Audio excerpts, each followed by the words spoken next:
نحمده ونصلي ونسلم على رسوله الكريم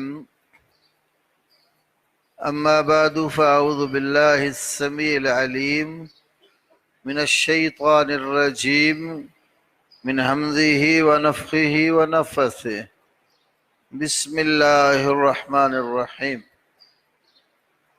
یہ مقبوضہ کشمیر سے ہمارے ایک دوست ہیں اویس سلفی، ان کا سوال ہے کیا نماز چھوڑنے والا شخص مطلق طور پر کافر ہے یا عملی کافر ہے؟ اس کی نماز جنازہ کیا پڑھی جائے گی اور اس کا ذبیحہ حلال ہے یا حرام ہے؟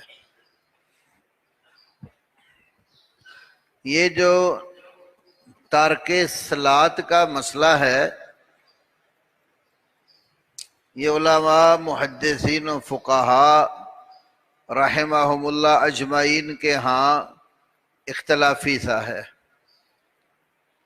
ایک گروہ کا یہ نقطہ نظر ہے جو شخص جان بوجھ کر نماز نہیں پڑھتا، مسلمان کلمہ پڑھ کر جان بوجھ کر نماز نہیں پڑھتا، وہ مسلمان نہیں رہتا، وہ کافر ہو جاتا ہے اور اس کا حکم بھی دنیا میں کافروں جیسا ہی ہوگا۔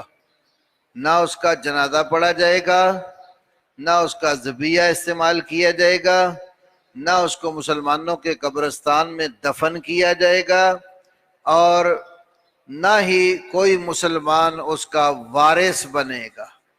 یہ امام احمد ابن حنبل اور محدثین کے ایک گروہ کا نقطہ نظر ہے۔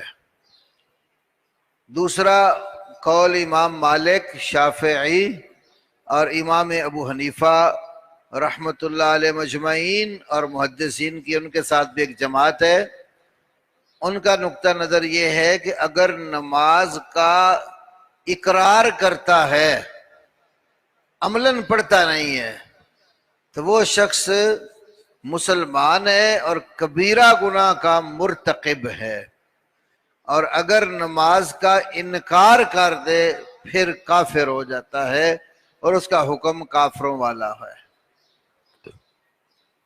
دونوں اپنے اپنے دلائل پیش کرتے ہیں، تو جو امام احمد ابن حنبل کا موقف ہے یہ زیادہ وعید اور تحدید پر مبنی ہے۔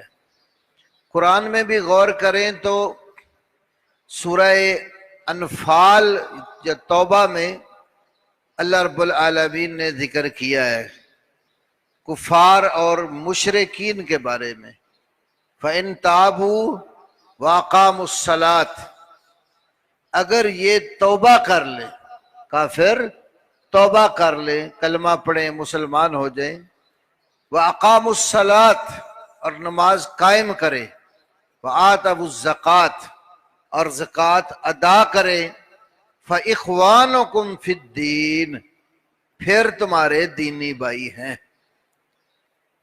جس سے یہ بات معلوم ہوتی کلمہ تو پڑھ لی ہے، نماز نہیں پڑھتے، یا نماز پڑھتے ہیں ان کے ذمہ زکوٰۃ بنتی ہے وہ ادا نہیں کرتے، تو ہمارے دینی بھائی نہیں ہیں۔ دینی بھائی اخوت اسلام میں داخل ہونے کے لیے کلمہ پڑھنے کے بعد نماز اور زکوٰۃ اگر اس کے ذمہ بنتی ہو تو ادائیگی ضروری ہے۔ حضرت عمر رضی اللہ تعالی عنہ نے بھی ابو بکر صدیق رضی اللہ عنہ نے جب زکوٰۃ نہ دینے والے لوگوں کے ساتھ قتال کرنے کا ارادہ کیا تو کہنے لگے کہ آپ ان کے ساتھ قتال نہ کریں۔ کیوں؟ حضرت عمر فرمانے لگے کہ نبی علیہ السلام نے کہا امرت ان اقاتل الناس حتی یشہدوا ان لا الہ الا اللہ وان محمد رسول اللہ فمن قالها فقد اسم منی دماءہ ومالہ الا بحق الاسلام وحسابہ علی اللہ۔ آپ نے فرمایا کہ مجھے حکم دیا گیا ہے میں لوگوں سے لڑوں یہاں تک کہ وہ لا الہ الا اللہ محمد الرسول اللہ کی گواہی دے دیں۔ جس نے یہ گواہی دے دی اس نے اپنی جان اور اپنا مال محفوظ کر لیا سوائے اسلام کے حق کے، اور اس کا حساب اللہ کے ذمہ ہے۔ تو عمر کہنے لگے یہ کلمہ تو پڑھتے ہیں، اللہ کی توحید کی گواہی دیتے ہیں، نبی پاک کی رسالت کی گواہی دیتے ہیں، تو ان سے لڑنا نہیں چاہیے۔ تو صدیق اکبر رضی اللہ عنہ نے فرمایا کہ یہ جو حدیث کے اندر ہے نا حسابہ علی اللہ، اس کا حساب اللہ کے ذمہ، یہ تو اخروی معاملہ، لیکن یہ جو اللہ بحق الاسلام ہے اسی حدیث میں کہ اسلام کا حق لینے کے لیے اس سے لڑا جائے گا، یہ زکوٰۃ مال کا حق ہے۔ اور ایسے ہی سمجھو عبادت نماز اللہ کا حق ہے، جو حق نہیں دیتا اس کے ساتھ قتال ہوگا۔ تو بہرحال یہ امام احمد کا نقطہ نظر یہ وعید اور تحدید پر مبنی ہے، اور قریب دور میں شیخ البانی رحمہ اللہ تو امام مالک اور امام شافعی اور امام ابو حنیفہ والا موقف تفصیل سے بیان کرتے تھے، لیکن شیخ بن باز اور شیخ صالح العثیمین یہ عرب کے جو بڑے علماء تھے امام احمد ابن حنبل کے موقف کی طرف جاتے تھے۔ ایک بات اس میں ضرور ہے، وہ یہ ہے کہ اگر نماز کا اقرار کرتا ہے اور پڑھتا نہیں ہے تو اس پر سب کا اتفاق ہے عملاً وہ کافر ہے، عملی طور پر کافر ہے کہ عمل نہیں کر رہا۔ ہاں اگر وہ انکار کر ڈالے پھر بھی سب کے ہاں پکا کافر ہو جاتا ہے۔ اس لیے نماز اسلام کا ایک بنیادی جو نا وہ جز ہے، رکن ہے، تو جو اس کا تارک ہو جائے گا وہ مسلم شمار نہیں ہوتا۔ دوسرا سوال یہ ہے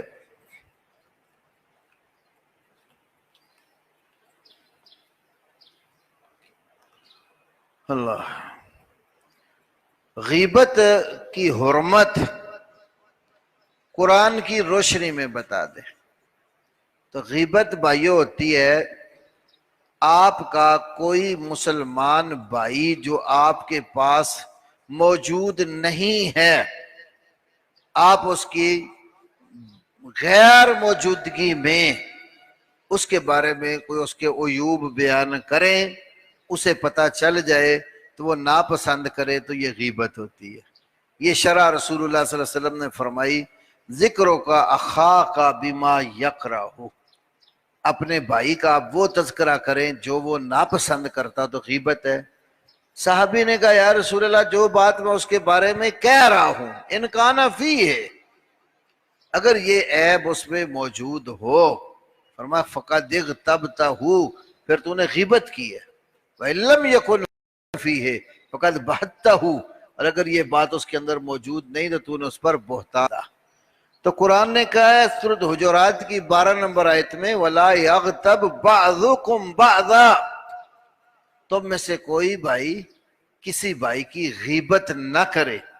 أَيُحِبُّ أَحَدُكُمْ أَن يَأْكُلَ لَحْمَ أَخِيهِ مَيْتًا فَكَرِهْتُمُوهُ، کیا تم میں سے کوئی بندہ پسند کرتا ہے کہ تمہارا بھائی مرا پڑا ہو، میت ہو، اور تم اس کا گوشت نوچ کر کھاؤ؟ تم اس کو ناپسند کرتے ہو تو یاد رکھو غیبت اسی طرح ہی اپنے بھائی کے گوشت کو نوچ کر کھانا ہے۔ اور یہ ایک ایسی بیماری ہو چکی ہے، کیا عام یا کیا خاص، رچ بس گئی ہماری ہڈیوں میں۔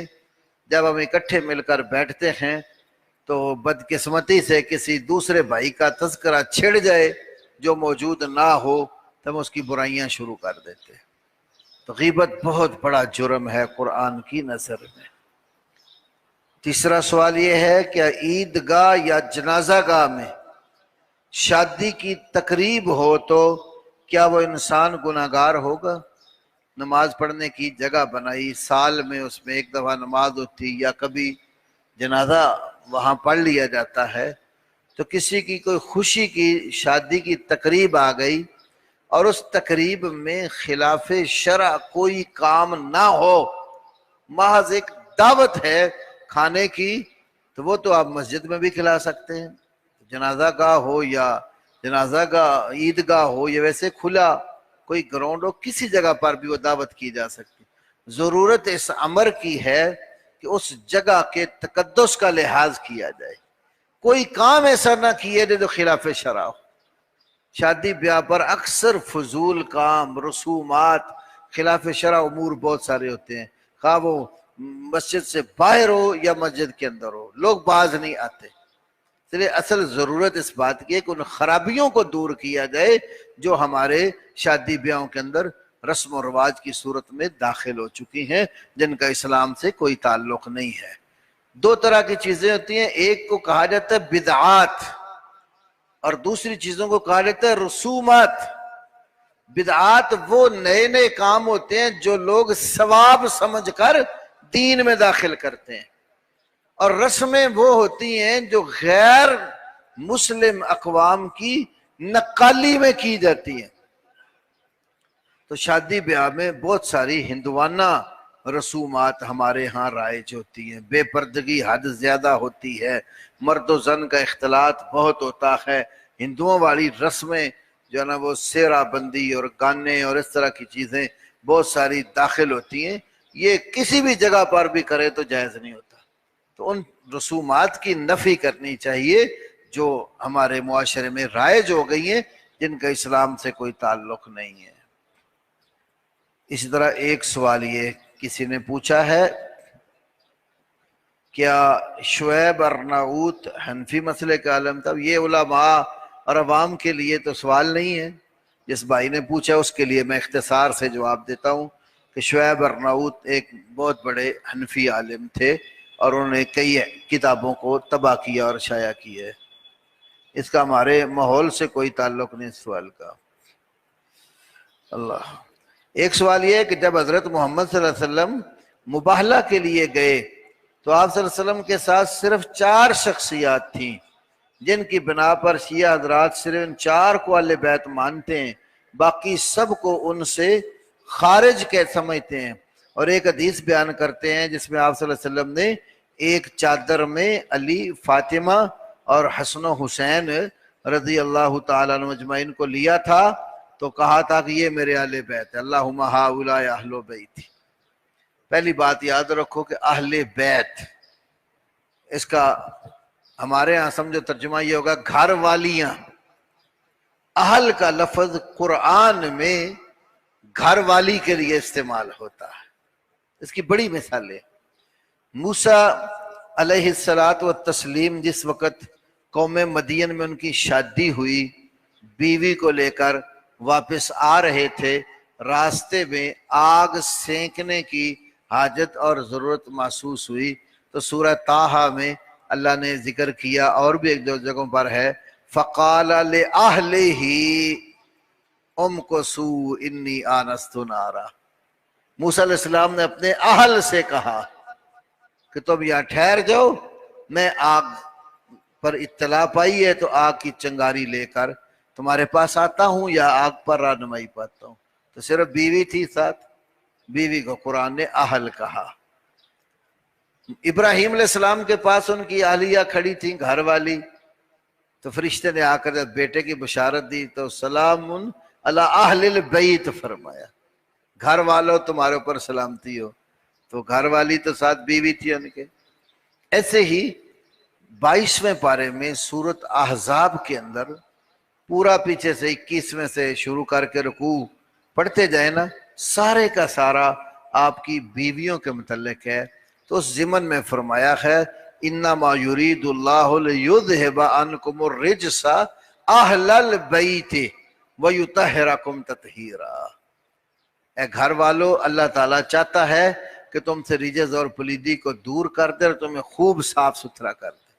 یہ آیت کا سیاق و سباق پورے کا پورا نبی صلی اللہ علیہ وسلم کی بیویوں کے متعلق ہے، لیکن شیعہ حضرات کہتے ہیں یہ تو حضرت علی اور ان کے گھرانے کے لیے یہ ٹکڑا ہے، اس لیے کہ یہاں پر مذکر کے صیغے آئے ہیں، انما یرید اللہ لیذھب عنکم، قم جو ہے یہ مذکر کے لیے آتا ہے، مردوں کے لیے، بیویوں کے لیے آتا ہے کنہ۔ تو یہ ان کم فرمایا، ان کنہ نہیں کہا۔ تو ہم ان کو کہتے ہیں اب قرآن پہ غور کرو، اہل کا لفظ قرآن میں جہاں بھی آیا ہے مراد اس سے اہلیہ اور بیوی ہوتی ہے، لفظ اہل کی نسبت سے مذکر کے استعمال ہوتے ہیں۔ مثلا موسیٰ علیہ السلام کی بیوی والی جو آیت میں نے ذکر کی، فقال لأہلہ، آگے لفظ ہے ام کو سو انی آنست نارا، یہ ام کو سو جمع مذکر کے لیے ہوتا ہے۔ ایک بی بی ہو تو حکم دینا ہونا ٹھہر جا، اس کے لیے ام کو سی، یا ام کو سی نہیں کہا، ام کو سو کہا ہے، حالانکہ مرد تو نہیں تھا کوئی موسیٰ علیہ السلام کے ساتھ۔ ایسے ہی دوسری جگہ پر لعلکم تستلون، لعلکم، یہ قوم لفظ اپنی بیوی کے لیے استعمال کریں۔ اور حدیث میں ہے جس وقت بی بی عائشہ پر تہمت لگی نا، تو وہ جو رئیس المنافقین تھا عبداللہ بن ابی، جس نے آپ کی اہلیہ کے متعلق بہت زیادہ تہمت بنا کر پھیلائی معاشرے میں، تو رسول اللہ صلی اللہ علیہ وسلم نے ایک دن فرمایا، یہ صحیح بخاری کتاب الشہادات میں حدیث ہے کہ من یعذرنی منکم من رجل بلغنی اذاہ فی اہل بیتی، کہ میرے اہل بیت کے بارے میں جس شخص کی طرف سے مجھے اذیت اور تکلیف پہنچی ہے، کون ہے تم میں سے اس کے مقابلے میں میرا مددگار بنے گا؟ تو فی اہل بیتی، تو اہل بیت اپنی بیوی عائشہ سے کہا، تو اس لیے اہل بیت کا اطلاق ہے۔ البتہ باقی جو حضرت فاطمہ ہیں، حسن و حسین ہیں، حضرت علی ہیں رضی اللہ تعالی عنہ اجمعین، آپ نے اعزازی طور پر ان کو اہل بیت میں داخل کیا اور چادر کے نیچے رکھ کر ان کے لیے بھی دعا فرما دی کہ اللہم ہؤلاء اہل بیتی، اے اللہ یہ میرے اہل بیت ہیں۔ تو اس کا یہ معنی نہیں کہ اور اہل بیت نہیں ہیں۔ مثلا میں کہوں کہ یہ بھائی جو ہے ڈاکٹر ہے، تو کیا اس جملے سے کہ یہ ڈاکٹر ہے نفی ہوگی کہ اور دنیا میں ڈاکٹر کوئی نہیں ہے؟ اس جملے سے اتنا ثابت ہوتا ہے کہ یہ بندہ ڈاکٹر ہے۔ اس جملے سے یہ ثابت نہیں ہوتا کہ اس کے سوا اور کوئی ڈاکٹر نہیں ہے۔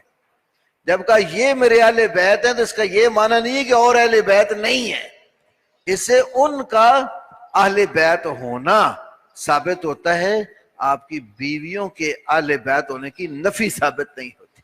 ورنہ کیوں فرماتے من یعذرنی منکم فی رجل بلغنی اذاہ فی اہل بیتی، اپنی بیوی کو اہل بیت فرمایا، اور قرآن کہتے ہیں بہت ساری۔ اللہ اکبر۔ ایک سوال ہے، مطلقہ عورت نکاح کرنا چاہتی ہے، ولی نہیں مانتے، کیا ولی کی اجازت بغیر نکاح کر سکتی ہے؟ اللہ تعالیٰ نے عورت کو نکاح کا حق دیا ہے۔ اب اس کو شادی ہوئی تھی، طلاق ہو گئی، اب وہ شادی چاہتی ہے، تو اس کے اولیاء کو چاہیے کہ اس کا مناسب رشتہ تلاش کر کے اس کی شادی کر دے۔ اب اگر عورت مطلقہ ہے اور شادی کرنا چاہتی ہے اور کہتی بھی ہے اپنے علماء ورثاء کو، لیکن وہ کرتے نہیں اس کی شادی، پھر کیا حل ہے؟ یہ سوال ہے۔ تو حل اس کا یہ ہے، اگر اس کے اولیاء اس کی شادی نہیں کرتے، پھر وہ بذریعہ حاکم اپنی شادی کروا سکتی ہے، کیونکہ رسول اللہ صلی اللہ علیہ وسلم فرمایا فالسلطان ولی من لا ولی لہ، جس کا کوئی بھی ولی اور وارث نہیں ہے نا، تو اس کا ولی سلطان وقت ہے، حاکم وقت ہے۔ شادی چاہتی ہے اور اولیاء نہیں کرتے، پھر ان کی ولایت موقوف ہو جاتی ہے، کیونکہ فنشتجارو، اس حدیث میں پیچھے جملہ ہے فنشتجارو، اگر اولیاء جو آپس میں جھگڑ پڑے ہیں، کوئی شادی کرتا ہے کوئی نہیں کرتا، رکاوٹ بن کے نقصان اس بیچاری کا ہو رہا ہے، فالسلطان ولی من لا ولی لہ۔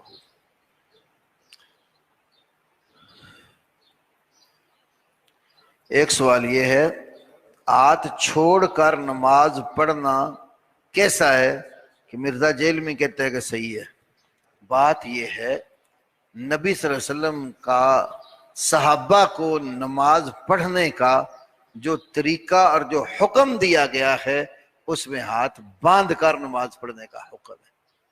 بخاری شریف میں اور موطا امام مالک میں حدیث ہے، سال بن سعد الساعدی رضی اللہ عنہ حدیث بیان کرتے ہیں، کان الناس یؤمرون ان یضع الرجل الید الیمنی علی ذراعہ الیسری فی الصلاۃ کان الناس یؤمرون، لوگوں کو حکم دیا جاتا تھا ان یضع الرجل الید الیمنی کہ آدمی دایاں ہاتھ رکھے علی ذراعہ الیسری، بائیں ذراع کے اوپر، فی الصلاۃ نماز کے اندر۔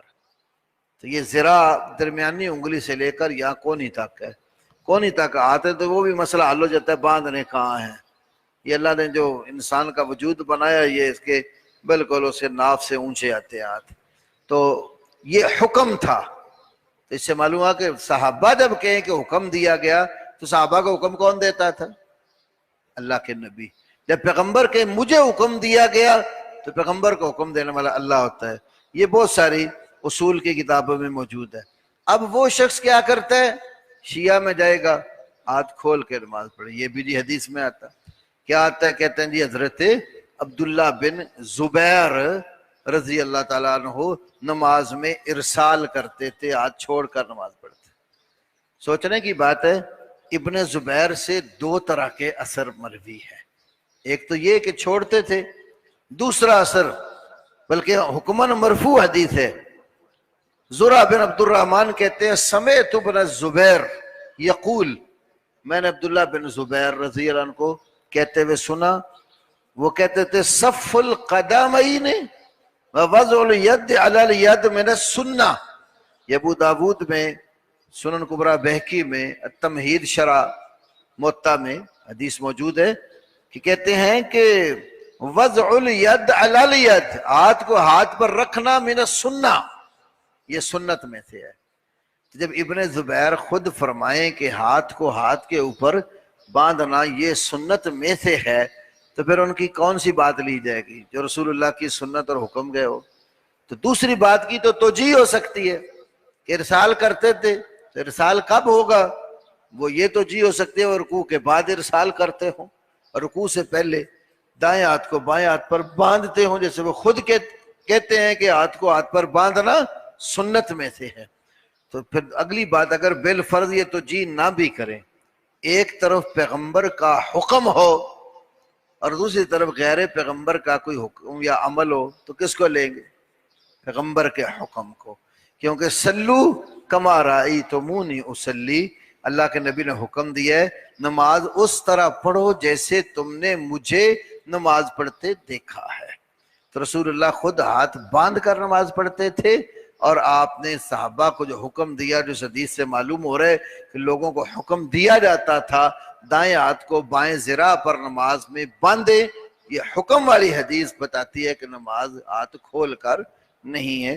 یہ تفصیل امام ابن عبد البر نے اپنی موطا، جو ان کی موطا کی شرح التمہید، اس کے اندر ذکر کی ہے، جلد نمبر 74 صفحہ ہے۔ اس طرح ایک سوال یہ ہے، ایک لڑکی کی عمر 33 سال ہو چکی ہے اور والدین فوت ہو چکے ہیں، بھائی ہیں لیکن وہ اپنی بہن کی شادی نہیں کرتے، کئی اچھے رشتے آئے ہیں مگر بھائی انکار کر دیتے ہیں، اس صورت میں لڑکی کیسے نکاح کرے گی؟ یہ میں نے جو پہلے ایک سوال کا جواب دیا سمجھو اسی کا حصہ ہے۔ لڑکی شادی چاہتی ہے اور اس کے بھائی آپس میں جھگڑ پڑے، شادی نہیں کرتے، اس کی لڑکی کی ضرورت ہے شادی کرنا، پھر جب اولیاء آپس میں جھگڑ پڑے تو ان کی ولایت موقوف ہو جاتی ہے، اس کی ولایت پھر حاکم وقت کی طرف چلی جاتی ہے۔ اس صورت میں جا کر وہ سلطان، حاکم یا قاضی اور جج، اس کے پاس جا کر اس کے ذریعے اپنا مسئلہ حل کر سکتی ہے۔ اللہ تعالیٰ ہمیں صحیح عمل کی توفیق دے۔ باقی انشاءاللہ آئندہ جمعے میں۔ سبحانک اللہم اشہد ان لا الہ الا